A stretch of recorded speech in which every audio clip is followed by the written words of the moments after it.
Engagers, this is Professor Game, where we interview successful practitioners of games, gamification, and game thinking who bring us the best of their experiences to get ideas, insights, and inspiration to help us in the process of using games and gamification in our daily lives, for example, to learn what we are teaching. And I am Rob Alvarez. I work at IronHack, teach at IE Business School University, and so much more, and host this podcast. If you have an extra second, please go ahead and subscribe for free to our email list at professorgame.com/subscribe. Engagers, welcome back to another episode of the Professor Game podcast. And we have with us today Charlotte. But Charlotte, we need to know before we take off, are you prepared to engage? Yes, I am. Of course I am. Excited to be here. Absolutely. Happy to have you. So Charlotte Cheng is the Senior Education Manager at CodeCombat. You might remember that we've had already Valentin recently. And also we were talking back to Bobby Lockhart as well, was one of the people that also works at CodeCombat. But she comes with an experience of over 20 years of curriculum design experience and has developed curriculum content for CodeCombat, Wonder Workshop, Walt Disney Company, LeapFrog, and several EdTech startups. And her expertise is creating effective and engaging content for kids at the intersection of education, media, and technology.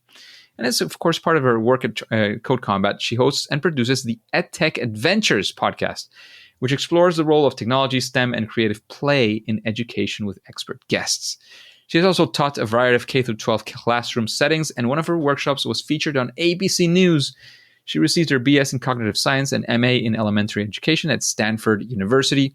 Charlotte, I don't know if there's anything that we're missing from that intro that you want to make sure we get in before we ask the other questions. Sure. I mean, I gave you that bio, but I realized I didn't share that I also write children's books, and that's been a recent, the more recent endeavor of mine, and I've got several books coming out. So I'll share the link with you if people want more information about that too. Amazing. We'll definitely include that in the show notes. So Charlotte, we know you work at CodeCombat. We've heard what Valentin's day looks like. We've heard what Bobby Lockhart's day looks like. But I'm sure your day looks completely different from theirs, or at least partially. So we want to know, what does it feel like to be Charlotte in these days? Where does, writing children's book fit in, the EdTech Adventures podcast? Like, how do you fit all these things in a day or in a week, whatever you want to go for? Happy to share.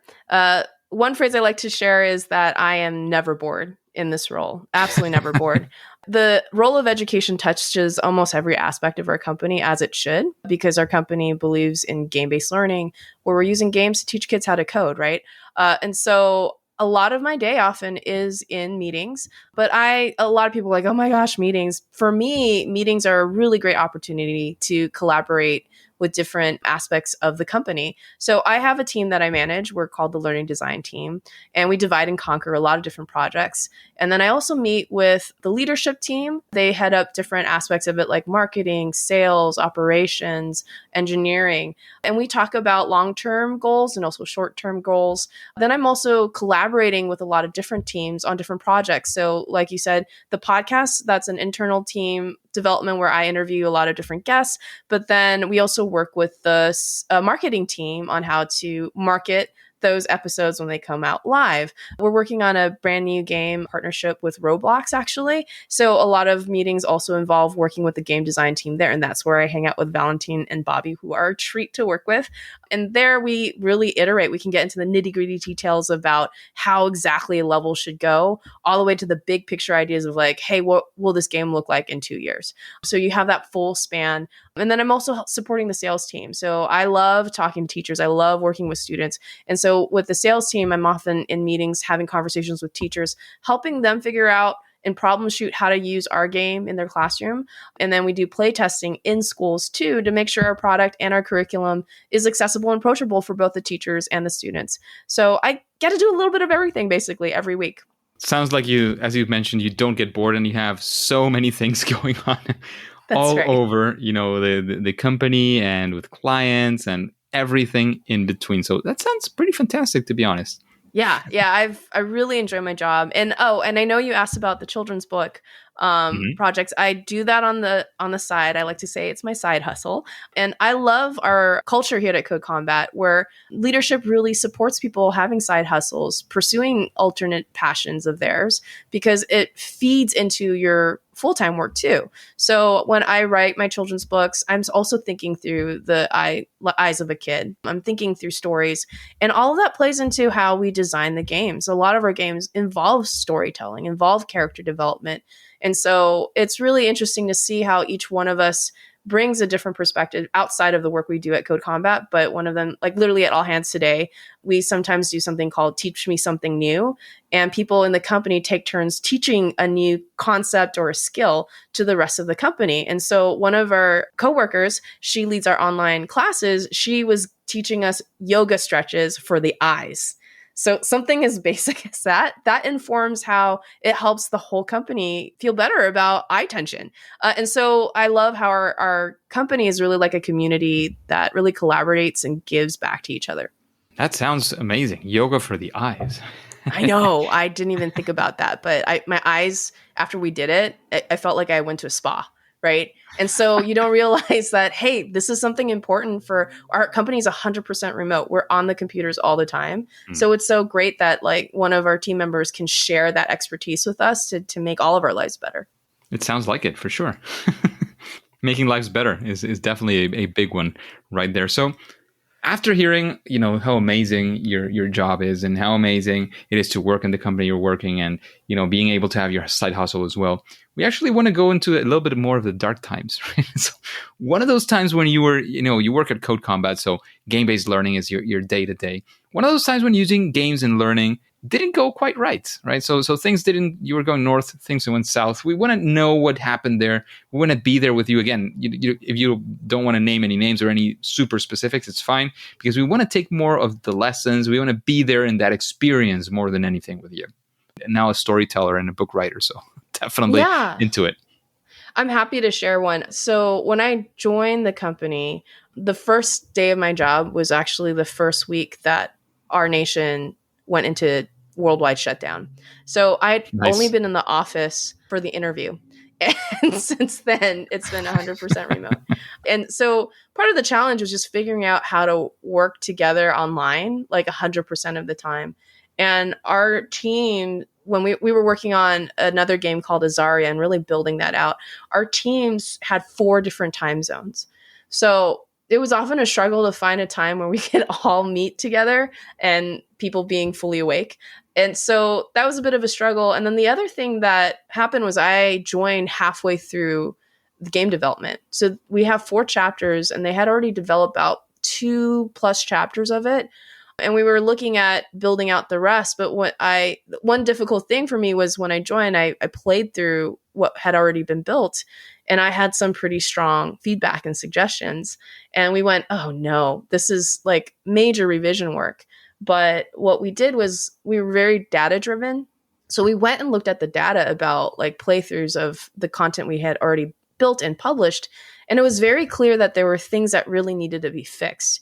And it's really hard. Like, I know a lot of people think, oh, when you design a game, you just start from scratch. But our games are constantly living and iterating. We're almost 10 years old. And so one of the hardest things is to take a game you've already built and to improve it, because you're now trying to thread the needle through things that you've already built. You're threading the needle through people who are still playing your game. Right. So you have to find a way to really revise it in a gentle way so that people don't abruptly run into new content. And so it was almost felt like surgery. We had to like take apart some of the content and put it back together again. But I'm really proud of what we did, because we ended up being one of like the top 6 rated activities for Hour of Code for code.org, which is what was a new record for us. So all that hard work was worth it, but boy, was it really messy in the in-between, right? Trying to figure out, oh no, like, do we have to rewrite this? What part should we keep? If we are to revise, how's this going to affect the current players? All of these big questions came up, but I'm really glad we got to do it together as a team. So going through those hard times, is there any particular experience that you remember as like, oh, this was really tough, and eventually we figured something out, but maybe, I don't know, maybe you would have approached it initially different because once you knew what you didn't know, you would say, well, now I have a lesson learned. I would do this other way. Is there any, when I say that, does anything come to your mind? Yeah, I think we tried to do as much playtesting as we could. Granted, it was a pandemic, so the only way we were able to do it was virtually. So we would schedule Zoom sessions with kids and have them share their screen and play through some of our content just to check in on it. And I'm going to own up to it. We did that revision round. We did all that. And we just did another revision round last year. Just because when we did playtesting, we just focused on a couple levels, but we didn't really have time to get a kid to play through the whole course and really see the pacing there. Because then what we realized, like, okay, if they do a couple levels in a row, that's fine. But if we linked all the levels together, sometimes it was too much content, which usually, in a game design, you're like, oh, I want to make sure they have this many hours of gameplay, right? But if you have too much content and it's too much the same, or it jumps in challenge level around too much, and a kid gets frustrated, they're going to abandon the game and not complete it. So that's something that I wish and all the game developers are going to say this, you never have enough time because you're always trying to deliver something. But I am always going to say, I want to carve out more playtesting time because you learn so much from just watching kids play your game about what's working, what's not working. So with this Roblox game we're developing, we're starting early. So like we've already done some rounds of testing. We're trying to open up an alpha group. And so hopefully that's going to give us a lot more insight as we're creating the game. Amazing. Making sure that you have enough playtesting is always a difficult one. When I'm talking to my students about this, there's always a question of, how much playtesting is good enough or is too much? And do you have an answer to a question like that one? Oh, it's pretty tough. We were just talking about this. So to me, it's about timing. There's different kinds of playtesting to do at different stages of your game development. So right now we're on the earlier side. So we need to do a lot of one-on-one testing because we sort of have to hand wave things. We have to say, don't worry about this art. It's not the final. Don't look at this thing here. We just really want you to focus at this part of the game. And we like to call them think alouds because we want to watch them play. And once in a while ask hey, I'm noticing you pause. What are you thinking about? Or I saw that you paused here. What do you think you're supposed to do next? And so that kind of stuff is very intensive. And I get you. It takes a lot of time and effort. Oftentimes it's two people have to go because one person's moderating and the other person is writing notes. So it's a lot of time, a lot of effort, but it's worth it because at that stage of the game, you still have the luxury of making huge shifts in the paradigm of how you design your game. So some of the stuff that we took away from them, it's completely shift our schedule a little bit or what we want to prioritize. So that piece is you don't need a lot of people because that's just not practical. But what I would say is we're really trying to keep an eye on variety. So even if it's just a handful in the early stages, make sure you have a variety of voices in there. So people from different socioeconomic levels, different gender identities, things like that, so that you're not also skewing your feedback. I tested just 4 boys, right? That's a not very diverse group to test off of.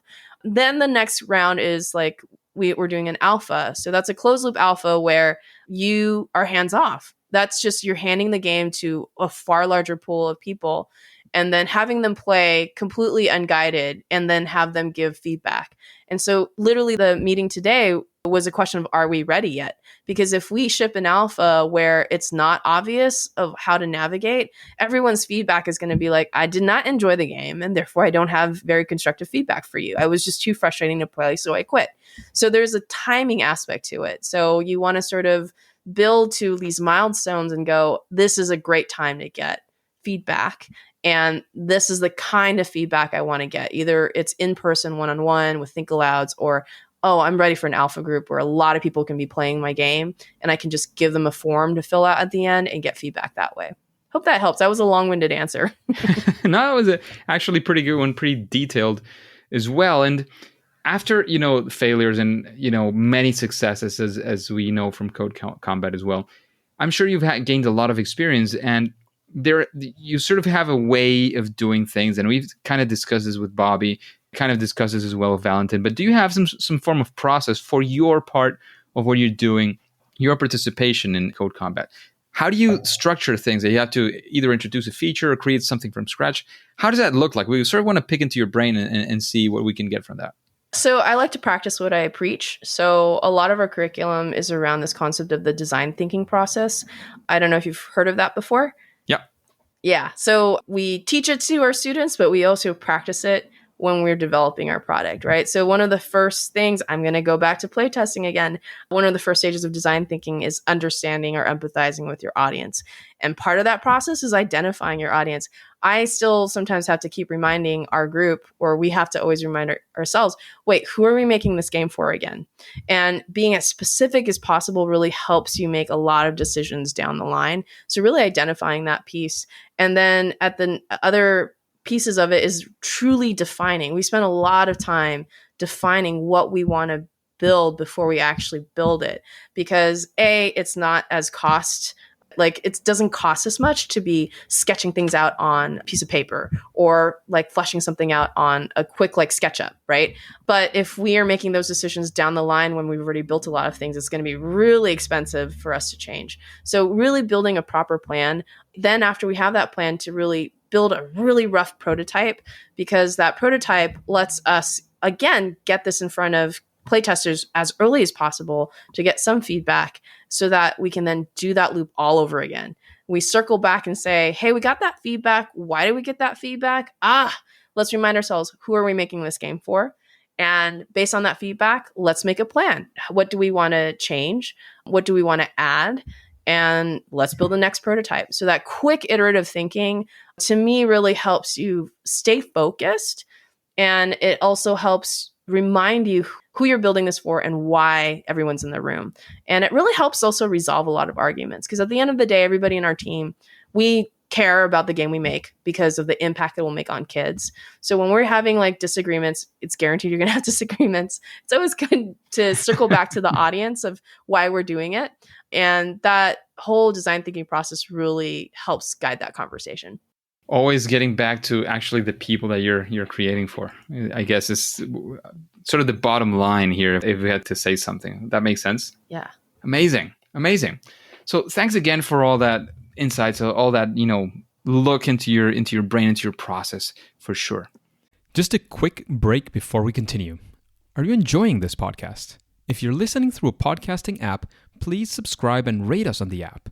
This will be of great help to reach more engagers so we can change the world together through gamification. And Charlotte, if I were to ask you something like, what is a best practice when using games for learning?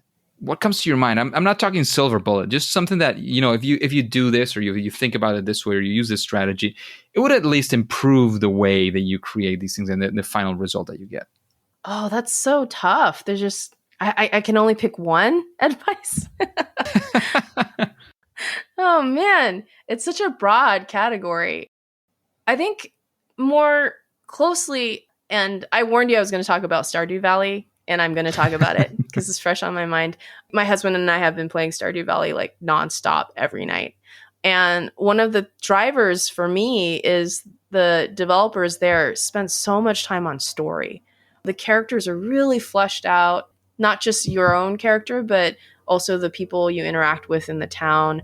And you build relationships with them. You find out about their weaknesses and strengths.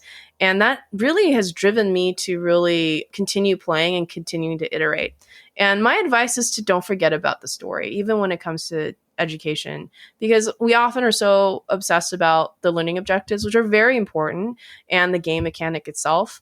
But having story is going to immerse your player into that experience. It's going to help them want to invest that time in playing it. And it gets them excited. I mean, it's to the point where people laugh at me because I talk about Stardew Valley characters as if they were my good friends. I've been in shops where I see a thing and I'm like, oh, Leah would like that. And my husband looks at me and goes, who's Leah? And I went, from Stardew Valley. And he just rolls his eyes. But if you effectively, truly put story like that, kids will get obsessed about the game in a great way because they'll keep iterating, they'll keep playing, and they'll keep learning, sometimes not even realizing that they are because they're so immersed into the story. That sounds amazing. Definitely something to take into consideration, Charlotte. And keeping up with these recommendations, what would you say is a person, as we've mentioned several times, there are several colleagues from CodeCombat that we've interviewed. But if I told you, like, who would you have on the podcast, on this podcast, on Professor Game, hearing these questions, who would make you curious to listen to? Curious as in like, oh, someone that I feel would be really fun to get advice from. Yeah. Oh, there's just so many great ones. You mentioned that I also host a podcast. So I just got to list some people from the people I've interviewed, because usually they're guests where I have a conversation with them. We try and cap it to an hour. And at the end of the hour, I go, oh my gosh, we could have talked for more hours and learned so much more. So some of the ones I've really enjoyed are Kiki Protzman. I would look into her. So she really was on the early side of code.org when they were developing games and developing how kids could learn how to code by themselves online. And she just really transformed the space and set up like a really great foundation for a lot of the people who are now in this space. So she's really great. Kevin Carrington, he's doing some amazing stuff with like live coding STEM experience, where he's building things like he'll build the world of Wakanda so that underserved communities are excited to go and learn how to code and work together. I could go on and on. But another one was Laura Nelson. So she used to work for the NSA and now is a part of the Cryptological Foundation, who's really trying to drive cyber safety awareness for kids. They're developing games where kids experience what it's like to get hacked, or what it's like if like a bad actor is trying to get your information, so they can actually practice how to react when someone's trying to hack into your system, if someone's trying to scam you. So there's just like such a broad like space for you to use games to teach concepts, right? And so I just like variety. I think variety is great because people bring their own perspective and it helps us diversify this whole space even more. Amazing. Great recommendations. I'm sure I think I haven't heard from any of those. So that is actually a very, very good thing. Yeah, no, definitely check them out. Absolutely. Absolutely. And about a book, is there and here, with the guests, it's great to have many, but if I told you have to recommend a book, what book would you recommend and why that book to this audience, of course? Oh my gosh, this is so hard. Speaking of Kiki Protzman, I really recommend this called Computational Thinking and Coding for Every Student. She wrote it with a colleague of hers called Jane Krause. And I love this book because the book itself has activities for you to do so you can experience the different aspects of computational thinking and really understand that, hey, that is like the fundamental like building blocks for problem solving. And that can be applied to any subject that you're trying to teach. And so I recommend reading that because she writes it through the lens for a teacher and an educator. So you can sort of get a lot of great ideas about how to embed those skills into any subject you're trying to teach. Very good. Very good. I haven't read that book, even though I'm a software engineer. So probably it's something that I should have read at some point, but I haven't. It sounds very, very interesting as a book. Definitely. Definitely.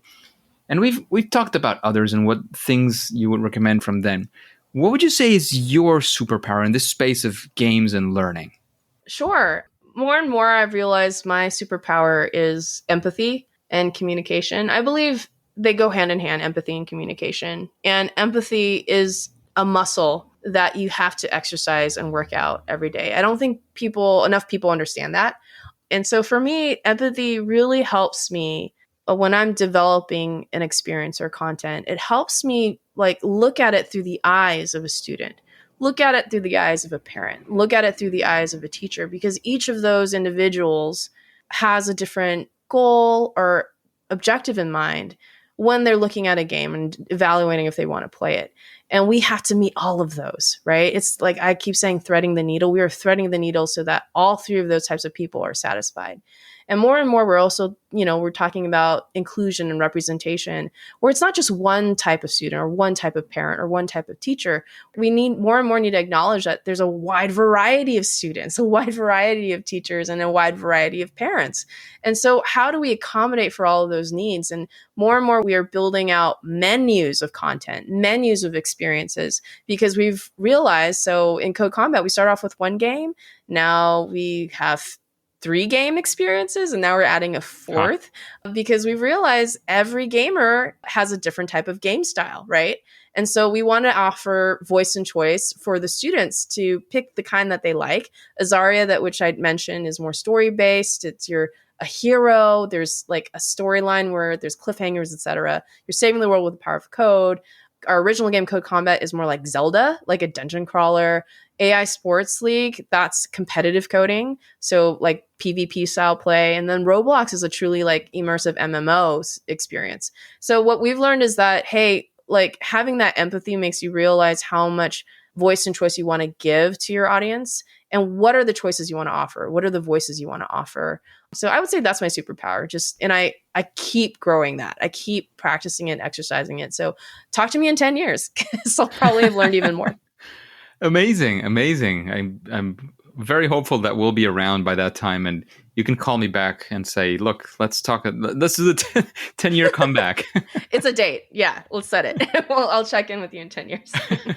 Let's do it. So, we do have time. Every now and then we get some questions from the audience, and we do a random selection. So as you know, Charlotte, and the audience knows as well, you don't know what the question is going to be until it comes up during the interview. And I'm stalling just to make sure that the system gives me a question from the ones that I pre-selected to make sure it makes sense for you. And this is a pretty good one, I would say. Like, this person is asking, what do you think is the most difficult thing about using games in learning? Oh, that's so tough. I mean, there's a reason why we have a team because it's all about balance. It's so hard. Well, I'm coming from an education background. So for me, a big priority is making sure kids don't feel stuck, right? They don't feel like they want to abandon the game. So I want to do a lot of hand holdings. Like, let's give them lots of hints and messages and guide, like tutorials and things like that.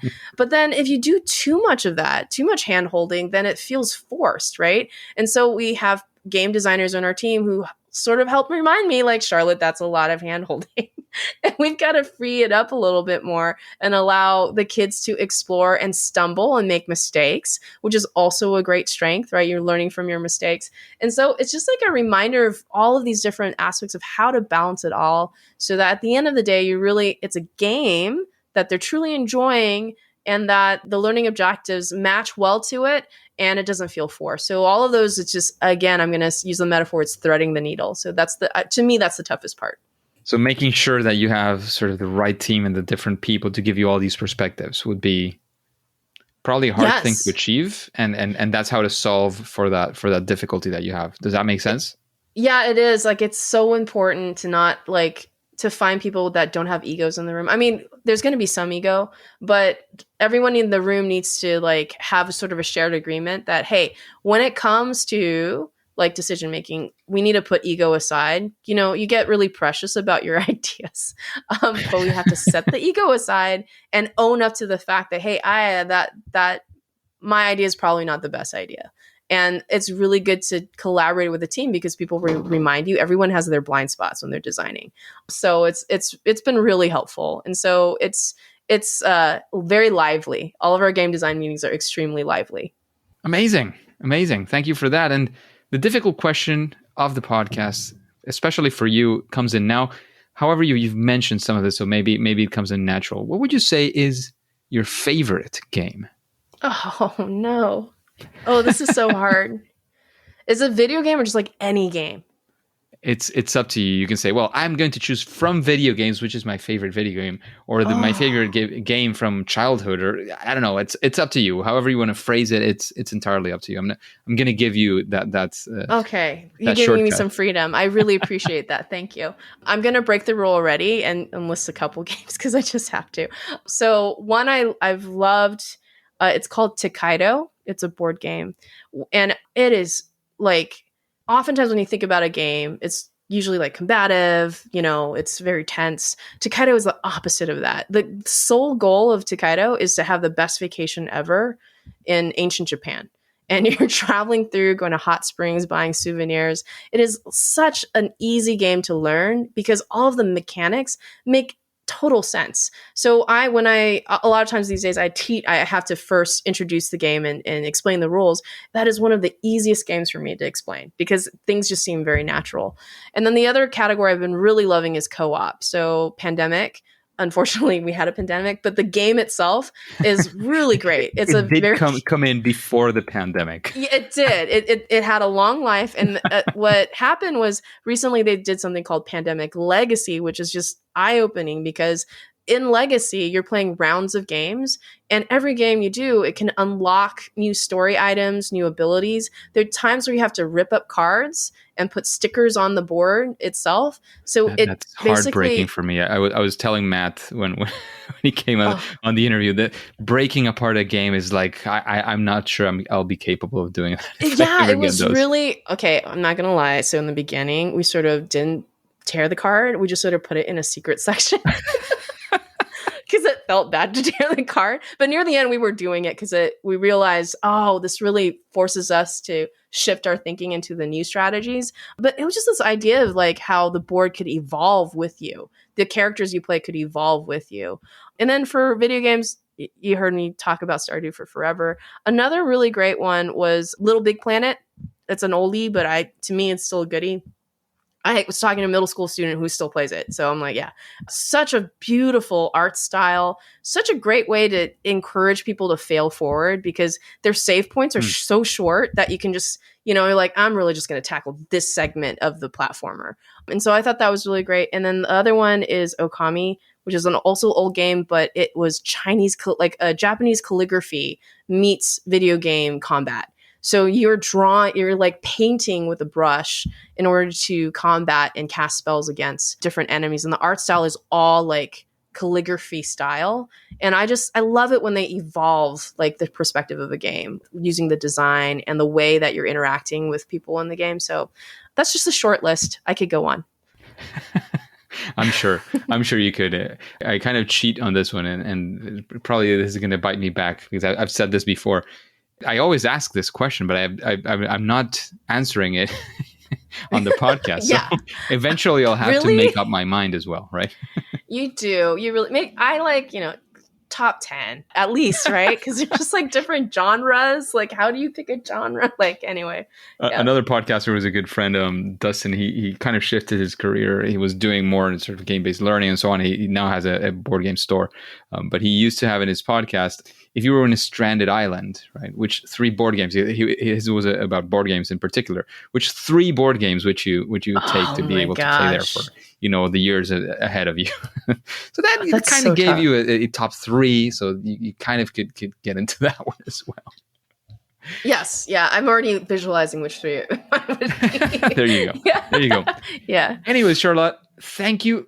Like, we're arriving at the end. Thank you very much for investing your time. We had a pre-interview chat as well, which was lovely. I'm happy to have had you. Lots of insights. However, as the listeners know, we try to limit the amount of time we do on these episodes. So it's time to say goodbye. But of course, before we do that, is there any, final quick word you want to say? Please let us know where we can find out more about you, your work, or anything, anywhere you want to lead us. And then we'll say that it's game over. Right. Sure. Check out our game. So you can go to CodeCombat.com and check out all of our different coding experiences. If you want to be on our alpha group for Roblox, it's CodeCombat.com/Roblox. And we're going to be launching our alpha group soon. And then if you want to see more of my children's book work, it's charlotte.art. And I'm giving you multiple links again. And then for the podcast, it's CodeCombat.com/podcast to check out the interviews there. Amazing. Tons of interesting stuff. Plenty of good things to continue to research on the side of Charlotte. However, engagers, as you know, by now, and at least for today, it is time to say that it's game over. Hey, engagers, thank you for listening to Professor Game Podcast. And if you want more interviews with incredible guests like Charlotte, please go to professorgame.com/subscribe and get started on our email list for free. No cost at all. That way, we'll be in contact. You'll be the first to know of all the opportunities that Professor Game will have for you. And remember, before you go on to your next mission, before you move on and click continue, remember to subscribe or follow, whatever that looks like, on your favorite podcast app for free. And then listen to the next episode of Professor Game. See you there.